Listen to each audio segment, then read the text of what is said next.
Hi.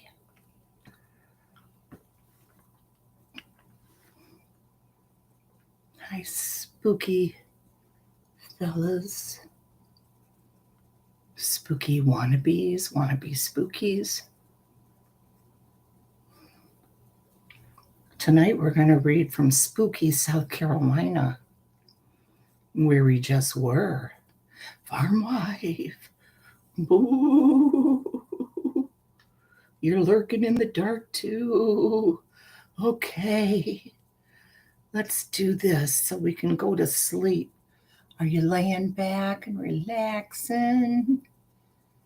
Boo! Whispered a May. Boo, boo, boo. Let me take a drink here. You guys know I gotta be drinking every second.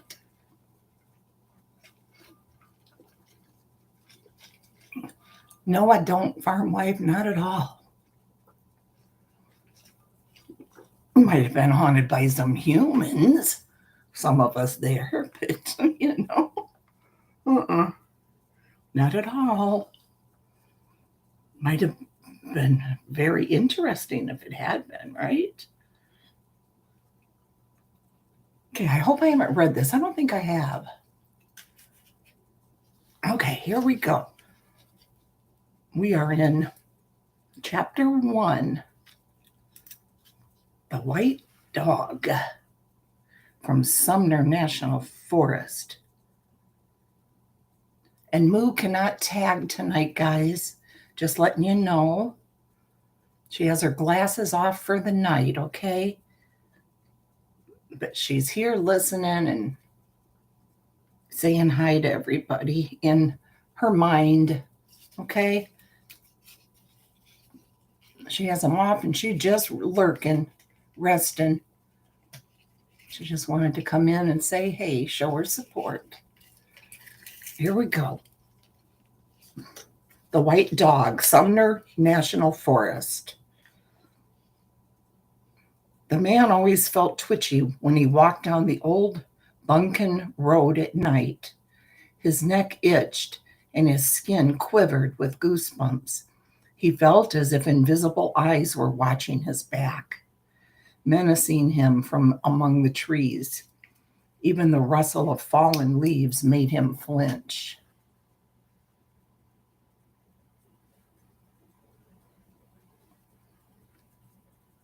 And when I'm going to show this little, can you see that?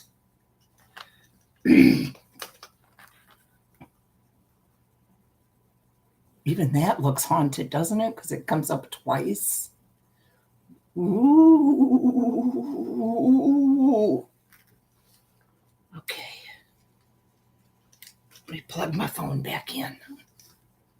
All right.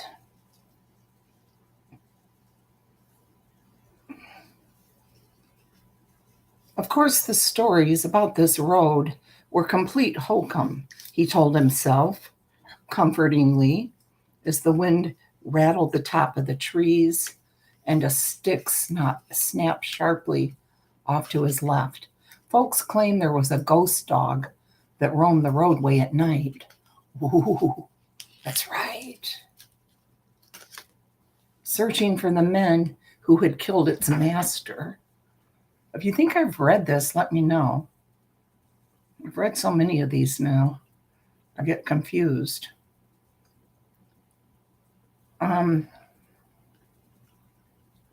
Let's see. And it was true that a man had been lynched in this place not so long ago, and his dog had guarded the body for weeks afterward as it withered and rotted away. The dog and corpse had disappeared long ago, and there was no such thing as ghosts, or so the man had always thought.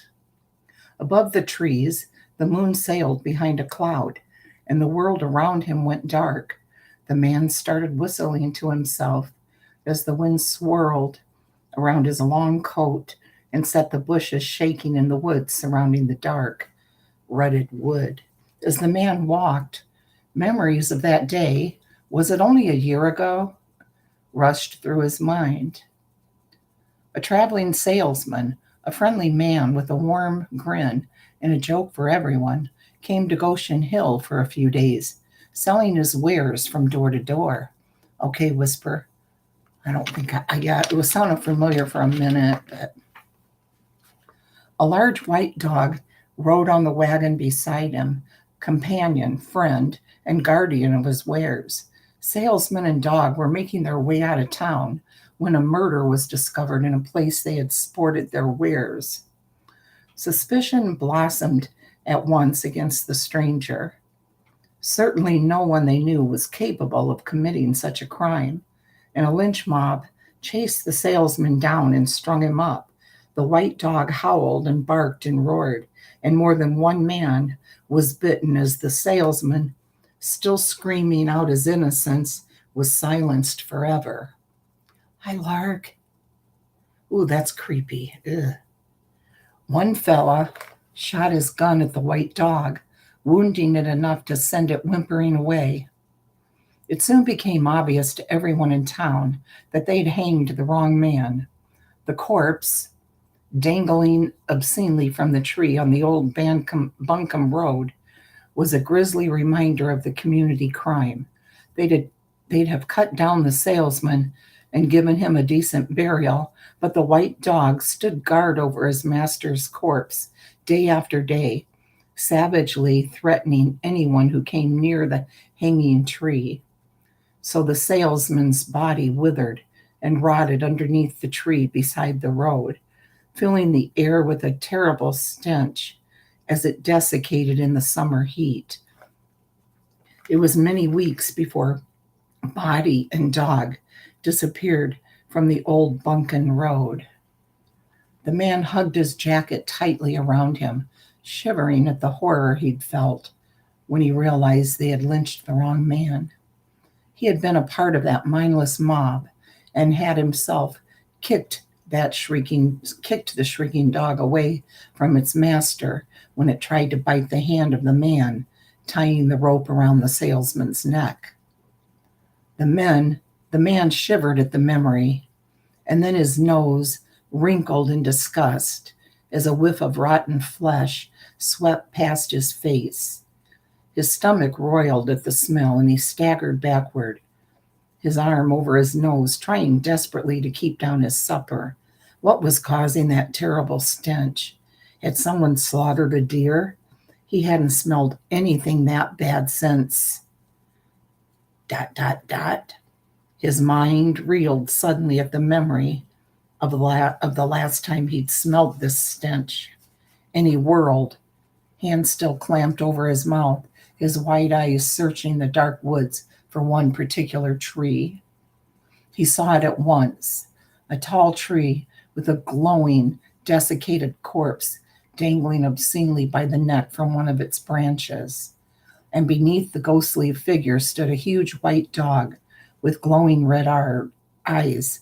The dog growled menacingly when he saw the man on the road, and the man stumbled backward over the rut in the center of the road and then started to run. With an ear-shattering series of barks, the white dog pursued the fleeing man with supernatural speed. The man whipped this way and that, spinning around, leaping into the woods to dodge around trees, trying to avoid the huge dog snapping at his heels. If he fell, the dog would be at his throat immediately. The man dared not fall. He stumbled through a puddle, mud and leaves splashing all over his clothes. Then he crashed headlong into a tree with low branches and flung himself upward. Below him, the ghost dog leapt, and sharp teeth closed on his hand. Pain ripped through him, and he climbed higher, trying to shake off the glowing beast. He kicked at it with one foot, and his foot went right through its ghostly flesh. But the teeth in his palm were very real and very sharp. "Let go," he screamed, kicking at it again. Here's a picture of him. Hi, Vicky.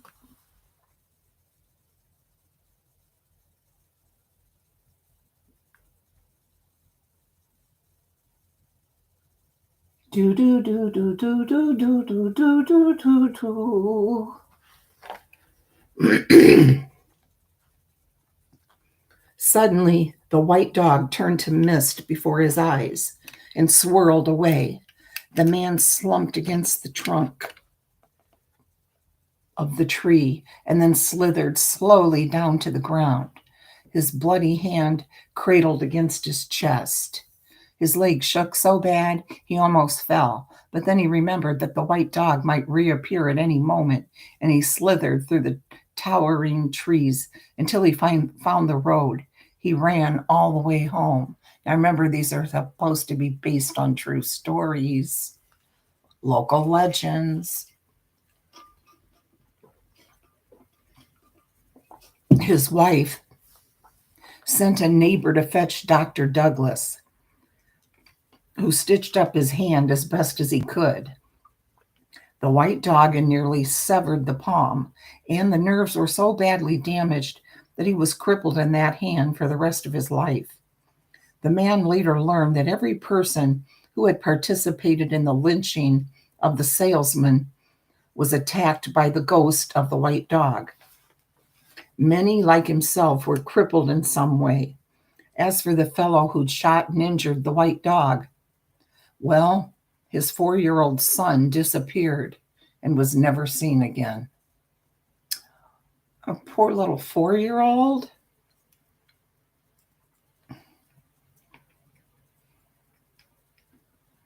Okay, let's see here. Chapter 2, Lavinia, which we have somebody on here named Lavinia, don't we? I know I've seen that name somewhere.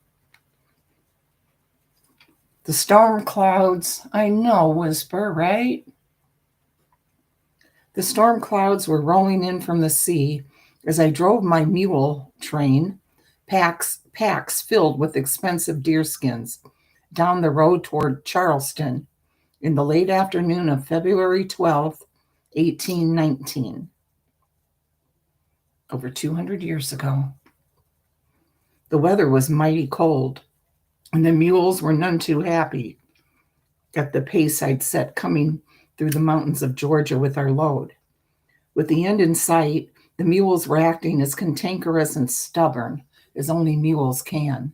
I was eager to finish the trip myself. I hadn't seen my missus in a coon's age and was hankering for some warm food and a warm bed with my comfy wife. Well, these are all based on true happenings, Vicky. You know, legends. So they all started from something. Whether it's exactly true remains to be seen. I don't think it'll ever be proven. You know, legends. But they start somewhere. Let's see. And my warm bed, and a warm bed with my comely, pretty wife snuggled up beside me. But a winter storm was a comin' up mighty quick, and if I didn't get the deer skins under cover, they'd be soaking wet in no time and lose their value. I'd passed the 6-mile house a few times on my way to and from Georgia, but had never stopped at the inn before. I had no choice now. I pulled the mule train into the inn yard and hurried to ask the landlord if I might put my mules in the shed where the skins would be safe from the storm. The first thing I saw, oh my God. The first thing I saw when I walked into the inn was a real pretty lady behind the bar.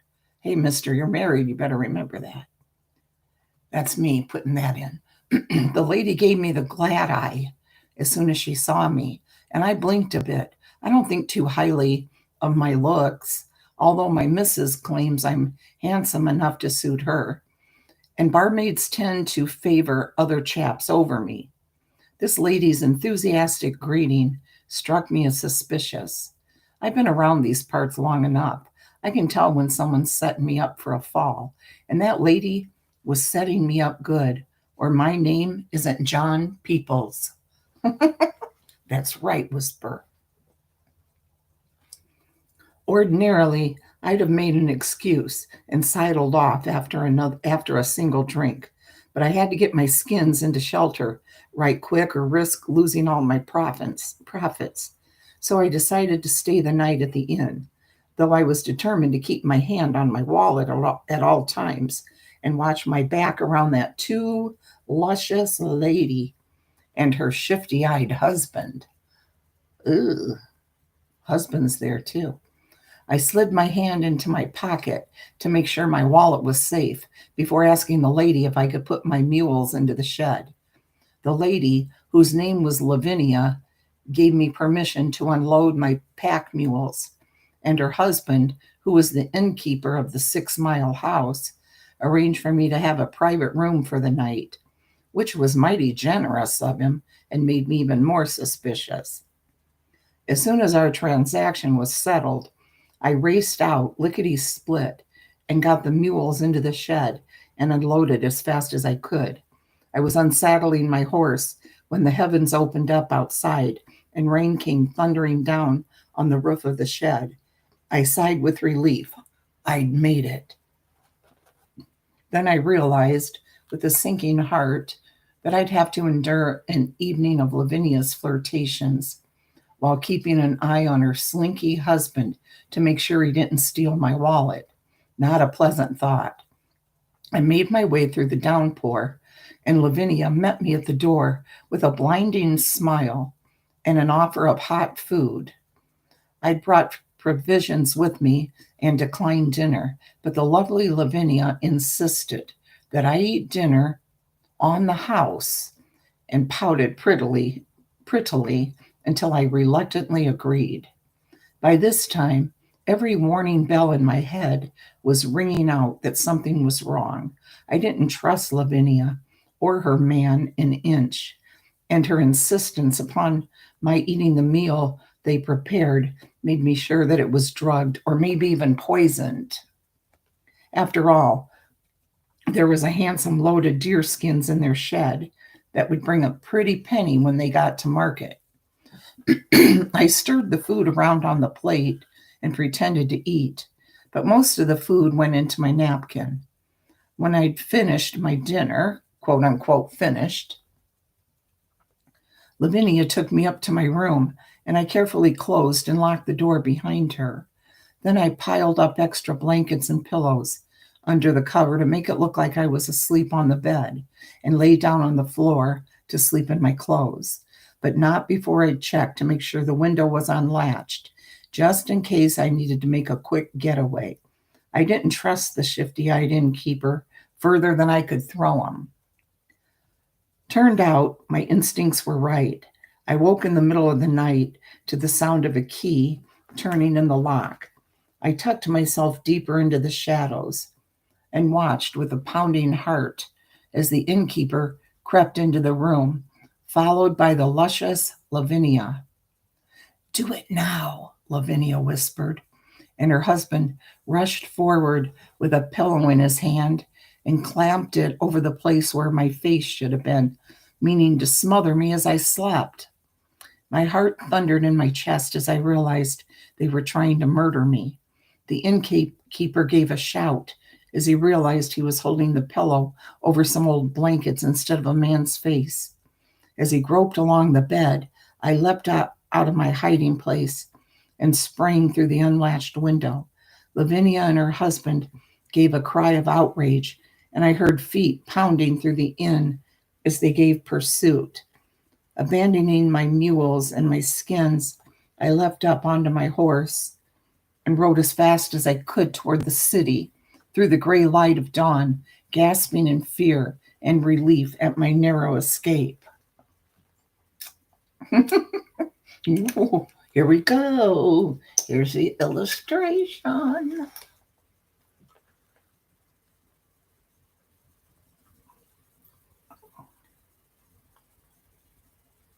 It's like you're just going to walk right in the sky, doesn't it?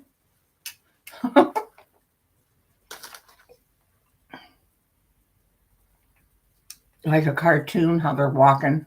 Then they don't realize that they're not on the ground. When they realize that they go,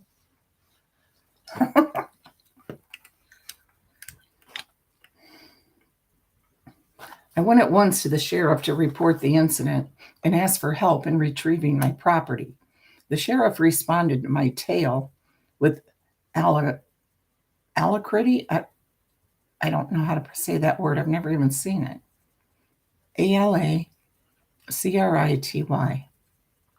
He'd been keeping a wary eye on Lavinia Fisher and her husband for quite a while, and now he had the proof he needed to arrest the proprietors of 6 Mile House.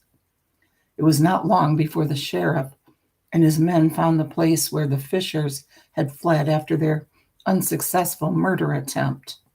Lavinia and her husband were arrested and soon received a jail sentence. In the midst of all the hullabaloo surrounding the arrest and trial, their inn burned to the ground, and that's when the nasty truth turned up. Some folks were poking around the remains of the burnt out inn when they found a trap door leading into the old beer cellar, and within the cellar were several pits filled with the skeletal remains of some 26 former guests. 26? The papers had a heyday with the news, and a second trial was held. This time, the verdict was a foregone conclusion: death by hanging. The execution was set for February 18th, just a year and 6 days after my fatal stay at the 6 Mile House. My missus was so angry against that heartless harpy, Lavinia, that she insisted we attend the hanging. I heard a rumor that Lavinia had asked to be hung in her wedding clothes and that she wanted her husband to die first. Right? Holy moly. What a nice lady. She wanted the hubby to die first. Remembering the flirtatious vixen who'd tried to seduce me over dinner, I suspected she had some kind of trick in mind, and I was right. As soon as her husband's body stopped twitching at the end of the rope, she mounted the platform, turned to the crowd, and proposed that one of the bachelors present marry her now that she was a widow to redeem her from death by hanging. That shameless hussy, cried my missus in outrage. She wasn't the only one stunned by the new widow's heartlessness. The authorities made it quite clear to Lavinia that she would not be spared for her crimes.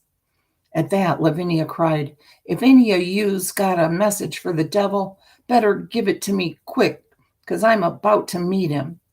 As soon as the rope was around her neck, she leapt off the scaffold, as if throwing herself into the arms of the waiting devil. In the stunned silence, we heard her neck snap, and I found myself face to face with the dangling corpse of Lavinia, her face frozen into a chilling sneer that made goosebumps break out all over my flesh. My missus grabbed my arm so tight it left bruises on my skin, and she dragged me away from the gibbet and the looming jail behind it. They buried Lavinia in an unmarked grave in the Unitarian churchyard, since no other church would take her. And from that day on, people walking near the old jail claimed that Lavinia's bodiless face sometimes floated in the window of the cell where she'd been imprisoned. Now my face is scaring me seeing it floating here in the dark.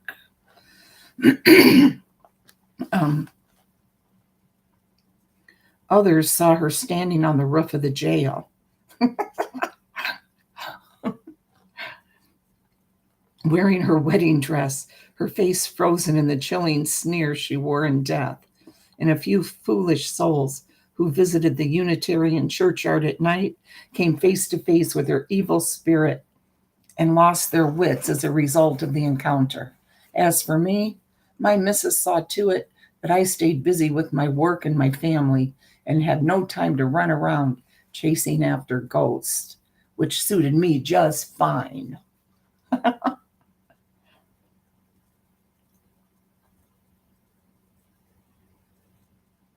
Let's see, I'll read maybe a couple more since they're pretty short, okay? I hope you guys are relaxing and not too afraid. Just lay down and rest. This one is chapter 3. It's called The Passenger. Colton County in South Carolina. It is interesting, right? Whisper to me. Some of the books in this series have really good stories. Other books, though, in the series, I'm not impressed with. They'll repeat them, or they just go on too long, or they're too silly, or they don't hold my interest. Hopefully, this is a good sign that we have some good ones in this book. Knock on wood. Okay. How do you pronounce this name? Izard. Izard? Zard? Gizzard? Izzard. I don't know. My brother Izzard. I'm going with Izard, but I know I'll keep switching it. Is just about the most pleasant-spirited man born upon this earth. But even the finest fellow can have a flaw, and in this case of my brother, it was his tongue. Boy, could my brother Izzard talk. I'm not kidding. Talk, talk, talk. Chat, chat, chat. Gossip, gossip, gossip. Remark, remark, remark. That was Izzard. And he's slightly deaf to boot.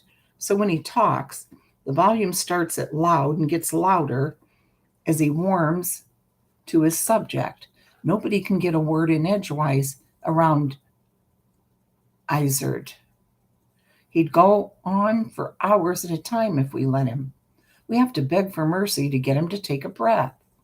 Still, I'm fond of my brother, so when we got word that he was arriving on the train for a visit, my wife, my children, and even my overseer, Mr. Jaycox, scurried around the rice plantation, preparing for his arrival. Everyone liked Izard, even though our ears rang for about a week after seeing him. Just call him Bob.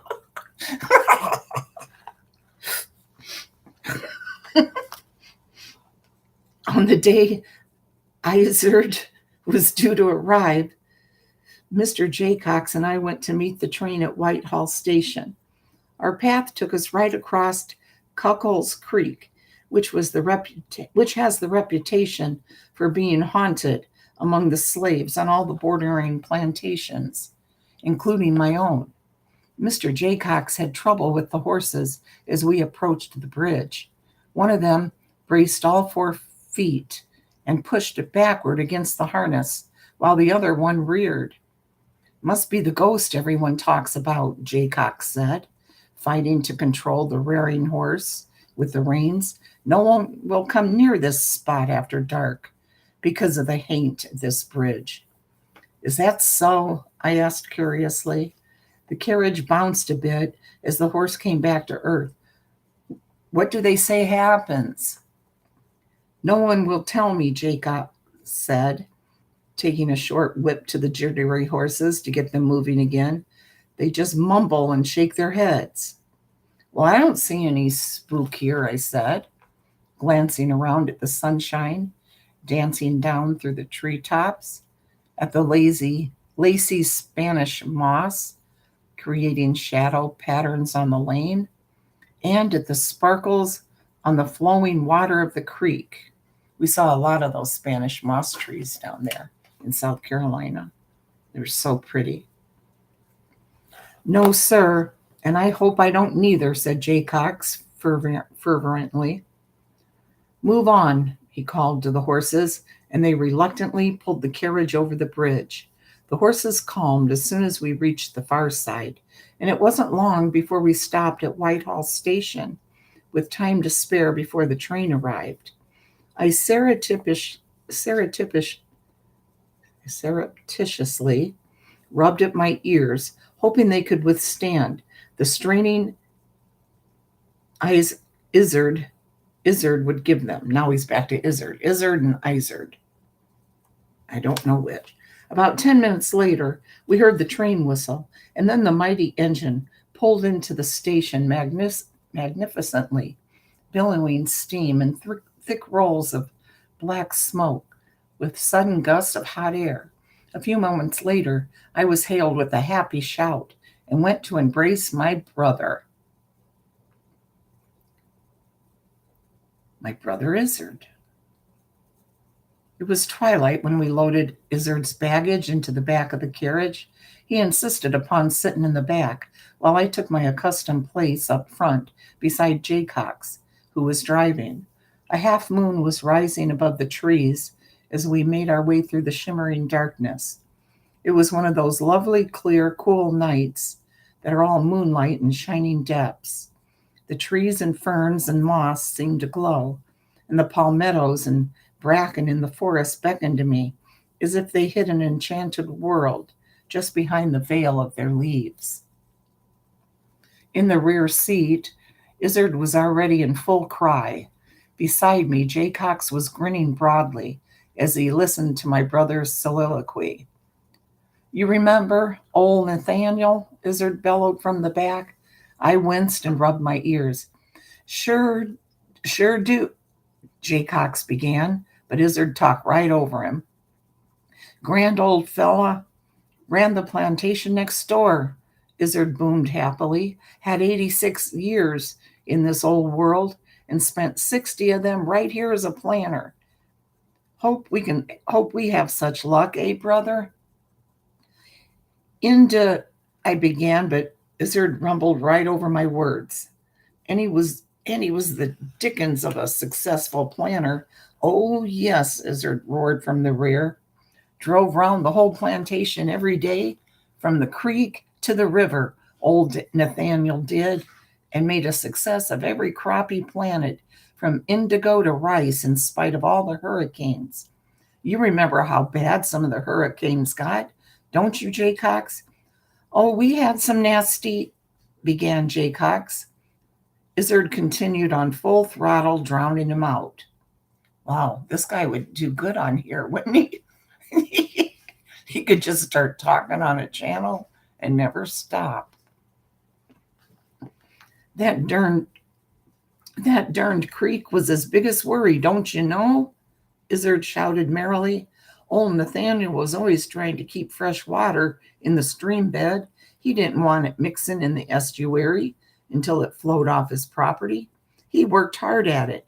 I can barely remember him. He died when I was just a lad, but he looked like a real gentleman in that portrait they painted of him. Remember the one, brother?" I didn't even try to respond this time. I exchanged a grin with Jaycox and let Izzard boom on. "He had a rugged face and wispy white hair," Izzard yelled forward over the clip-clop of the horse hooves on the dusty moonlit road. "Bright eyes that looked right through ya, even in a portrait, and a square jaw that said, 'Old Nathaniel took nonsense from no one.' He was a lovable codger, from all I heard of him." I nodded silently in response, wondering if I'd remembered to pack some cotton for my ears, which were already ringing a bit from Izzard's loud cogitation.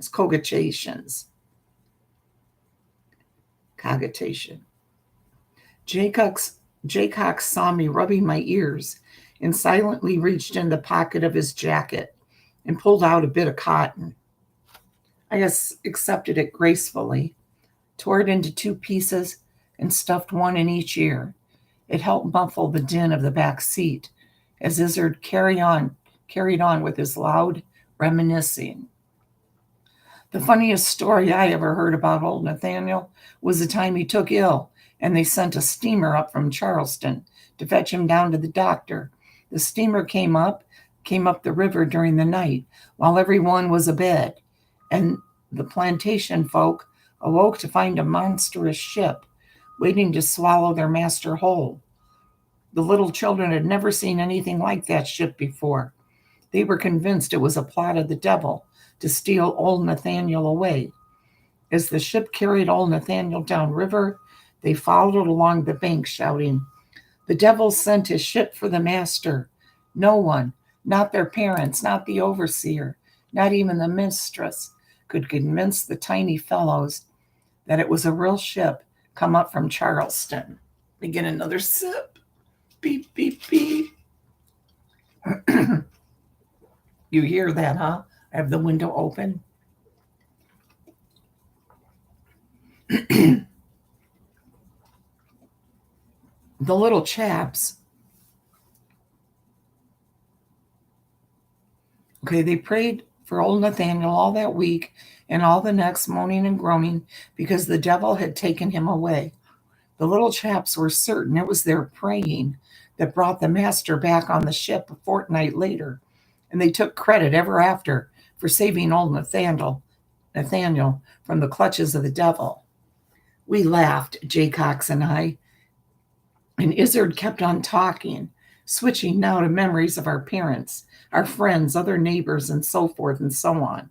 Boy, that guy would drive me nuts. Ooh, a ghost truck. Ooh. Wouldn't that be creepy if I said nothing is out there? Nothing? Let's see.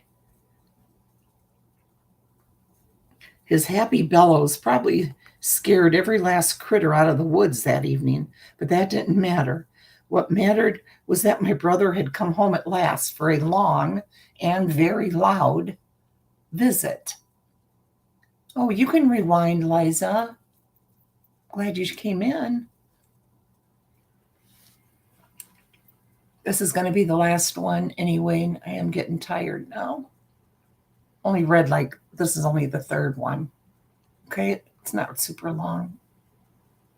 We were approaching the so-called haunted creek, and I noticed that the mist was rising off the water, though it was a clear night and not very cold. Strange, I thought with a little shiver. Jaycox noticed it too and glanced sideways at me, a movement I sensed more than I saw in the darkness under the trees. The moonlight did not penetrate this far, and the creek was dark under the shimmering mist. The sound of the horses' hooves clip-clopping over the bridge was loud in the still evening. I blinked suddenly, realizing that I could actually hear the horses' hooves. That meant Izzard had stopped talking, probably for the very first time in his life. This was such a strange circumstance that I pulled the cotton balls out of my ears and turned around in my seat to look back at my brother at the carriage as the carriage turned off the far side of the bridge and into the lane leading home. Izzard was sitting perfectly still on the back seat with the strangest faraway look on his face. He was so pale and still.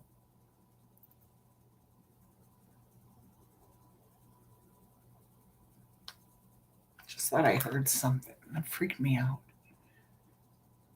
I always get freaked out, though, when I'm sitting here reading in the dark. Okay, let's see. He resembled a statue, not a living man.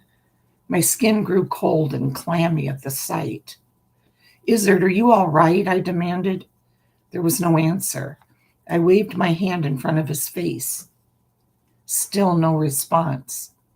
As my arm swept back and forth, I felt a cold spot right next to Izzard. Little ice crystals formed on my arm where my skin had grown clammy with fear.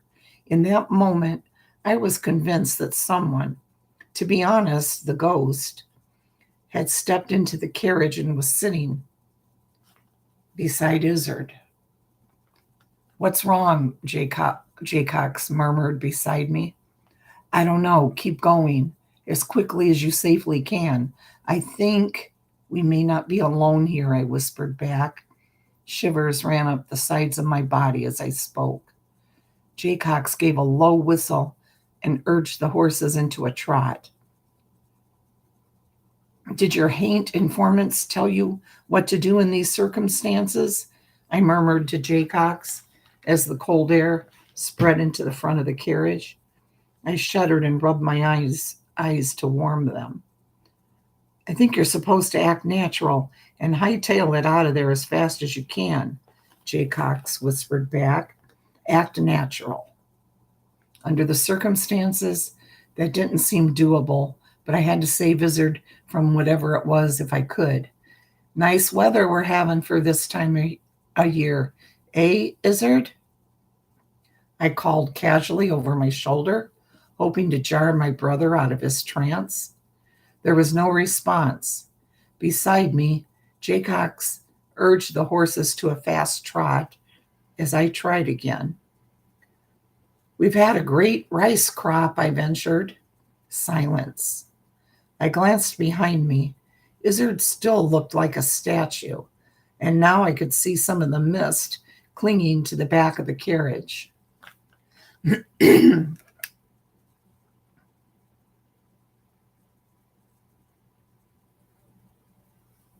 the little illustration.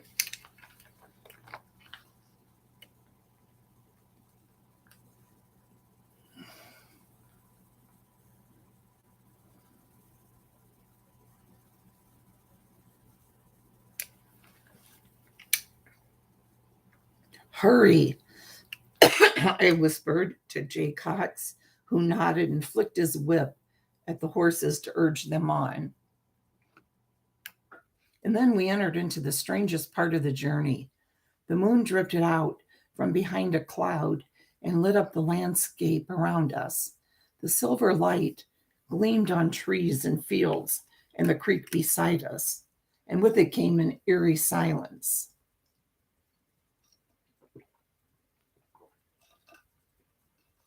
I could see the creek flowing in the banks, but could hear nothing.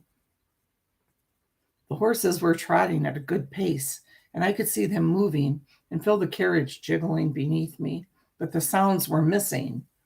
No thud of the horse hoofs penetrated the silence, or the rattle of the carriage, or the jingle of the harness. No owl hooted, no creature stirred in the underbrush. I could not even hear myself breathe.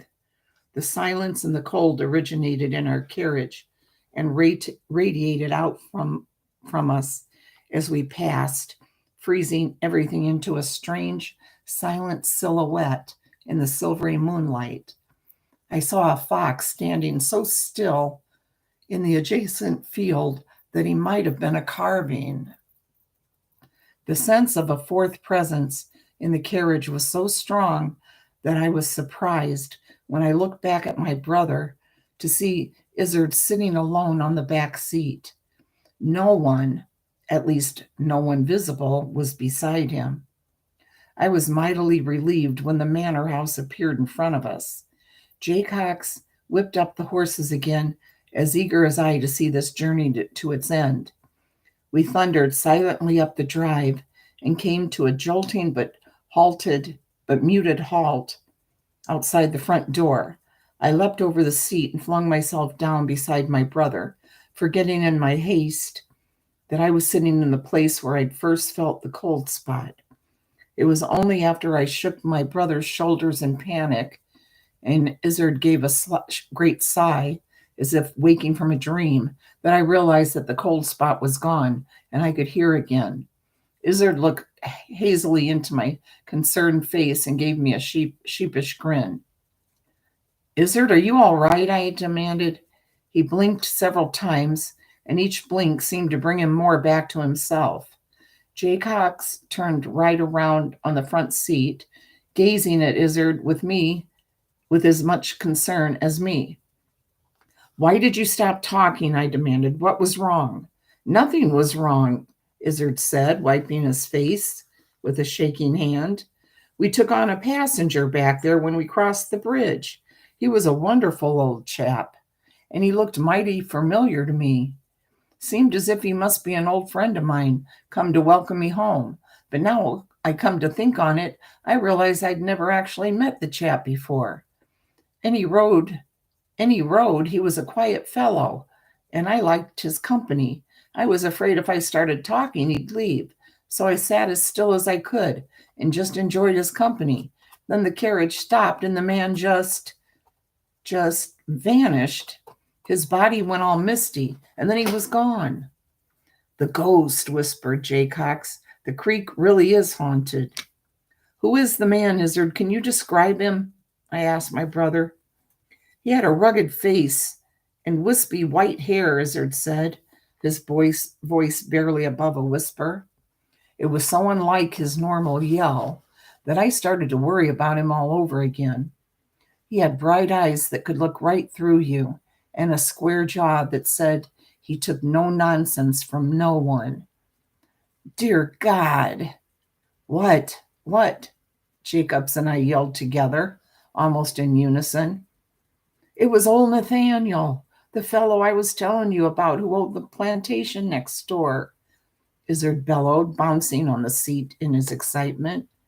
Old Nathaniel's still coming back to check on that old creek, trying to keep salt water from flowing into it from the estuary.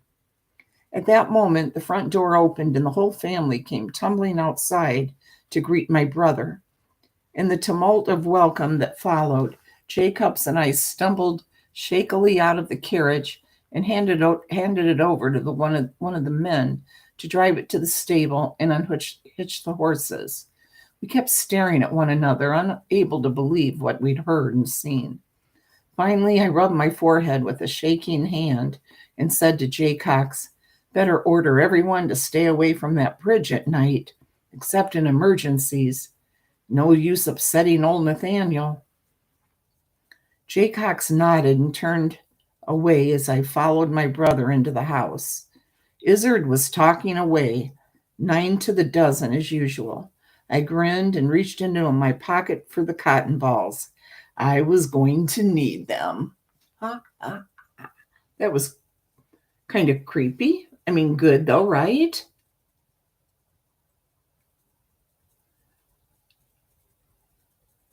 Oh, I'll wait for this next one until Kevin's in here and Carolyn and other ones from the trip, because this next one is right where we were. Gotta save it. It's called The 13th Step, Edisto Island.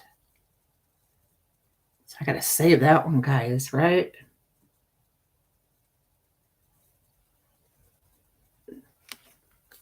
We'll learn about this next. Edisto, that's where we were on our trip. Yikes. Okay. Thank you, Liza. Thank you, Whisper. Okay, guys, have a great night, okay? Hope you can sleep tight. Don't let the bed bugs bite. Bye, guys. Have a great day. Thank you.